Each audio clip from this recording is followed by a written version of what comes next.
branch of the service that you serve? Let me get you a microphone. I'm going over here to get the mic, guys. Tell us your branch of service, tell us your length of service, your responsibilities, and just God and country. Mike Arthur. Okay. I was in the U.S. Army, but I was in a group called the Army Security Agency. We didn't actually like to be called Army, we were the Army Security Agency. I served from October 68 to April of 1972. I had been drafted right out of high school. I was in the last lottery of the draft, about 104th in it, and I took my test, and the guy said, "Man, you're good. Have we got a deal for you?" He said, "At your size," and at that time I weighed 108 pounds. He said, "You'll end up in Vietnam as a tunnel rat. They'll give you a 45 and you get and crawl down a little hole. You run the enemy out on the other end." Yeah. I said, "That doesn't sound like a long-term career." He says, "No, usually about 3 missions is all you make. So, we got a deal for you. If you'll join for 4 years, we'll put you in the Army Security Agency. You're driven towards electronics and such," and I was. "You'll have a career that'll grow and you won't go to Vietnam." Went into training in Massachusetts, was up in Massachusetts for a year and a half, had I think it's number 3 top secret security clearance up to a level 3. 5 is as high as you can go. I could go anywhere on the base that my equipment was. Nobody could stop me. So I felt pretty good about that. The patch over here. We were a proud bunch, but we were in training for a year and a half just to learn one section of what we did. Volunteered 3 times for Vietnam after that. I was telling Karen yesterday, 1 in 100 of my MOS go to Vietnam. We had one unit that worked with alert team up on Green Berets up on the DMZ, and that was it. Didn't need us at that time, and that was 1971. Vietnam was actually closing long before we knew it as the public, but that's the turn of the war. So I went to Japan, spent for a 2-year tour of duty. We were there for about a year and a few months when they closed our mission out.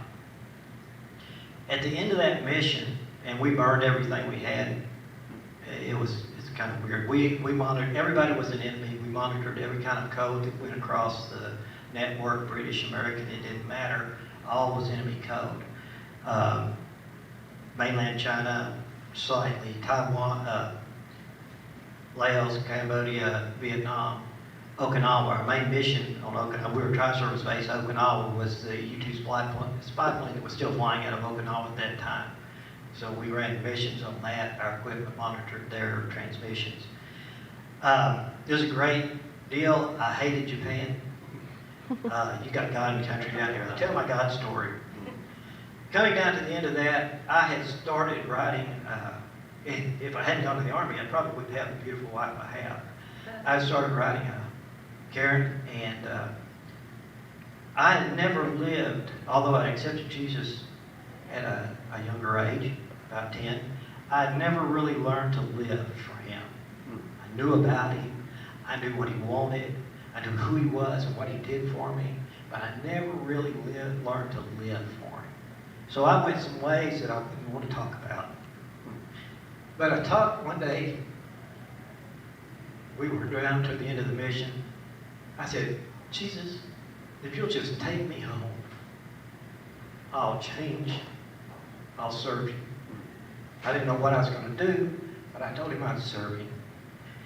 I had, at that time, I had enough time in service that I could go to stateside duty or a short-term, what they call, Sinop Turkey was the next one. That's where we went in plain clothes. We weren't even allowed to wear a uniform or patches there because we were considered spies in that operation, in embassy duty.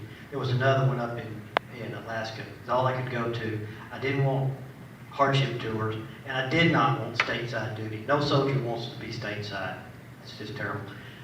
God answered that prayer. They came to me and they said, Mike, or specialist Arthur at that time, here's the way we got it. You can either have this or this, or hey, we can let you out. We know you joined up, and we can let you out. A year, something off of the deal. Nobody ever gets out of the Army early. So I took that as an answer to my prayer. Amen. And I jumped on it really quick.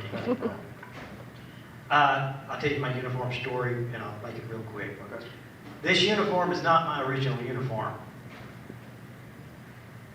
Being from Vietnam era, when I came home, veterans that served were not looked upon highly.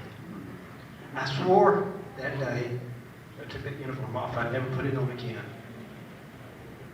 One of my last spent duties were when I was in Oakland mustering out, is I had to, because I was a Spec 5 at that time, I was an NCO, kind of like a sergeant, I had to oversee the returning veterans. They came back at midnight, folks. Not during the day, they came in at midnight. We served them a steak dinner at midnight. Because of all the things that were going on. We spent half our time standing on sidewalks from bomb scares in Oakland while I was trying to get out. They wouldn't, I said, if people don't want to show it, why would you want to show it? In 2001, when 9/11 occurred, Jim Matthews came to me and said, Mike, would you speak on Memorial Day? I said, yeah. He said, do you have your uniform? I said, no. I said, but I'll tell you what I'll do. I'll try to put one together. I came as close as I can to the original uniform. It's off a little bit. My son will tell you that. It's got a newer shirt. It's got the wrong kind of tie. It's, this is the way our uniforms look. I told those folks that day sitting in this church that we were embarking on a mission like Vietnam again. 11 years and 1 month now, we've been in Afghanistan. I am proud to say, though, that this country realizes that no matter what our political folks do, the guy that's wearing the uniform is not the bad guy. Amen. He is only doing what God has. Amen. The Bible is full of examples where God said, go defend your country. That's right. Do this at my command. A soldier is no different, no matter where they serve, how they serve. They're only doing what they're commanded to do. If someone doesn't agree with that, that's okay. That's what this country is founded on. But it's not the guy wearing the uniform's fault. That person doesn't like what's going on.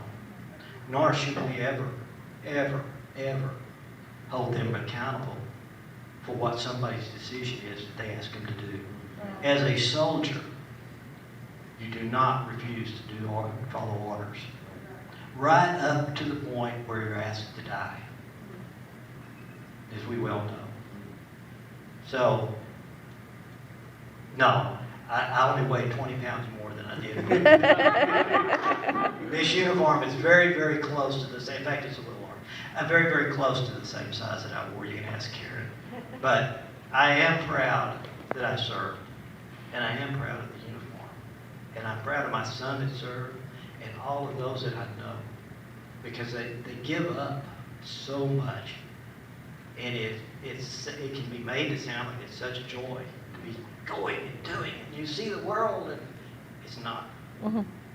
In Japan, we weren't liked any better than we were sometimes at home. There were protests there. I stood in 2 of them. So, that answered God and country. Would I do it again? Yes. I considered it doing 2 or 3 times, joining up into the reserves after that, but I didn't. Thank you, Mike.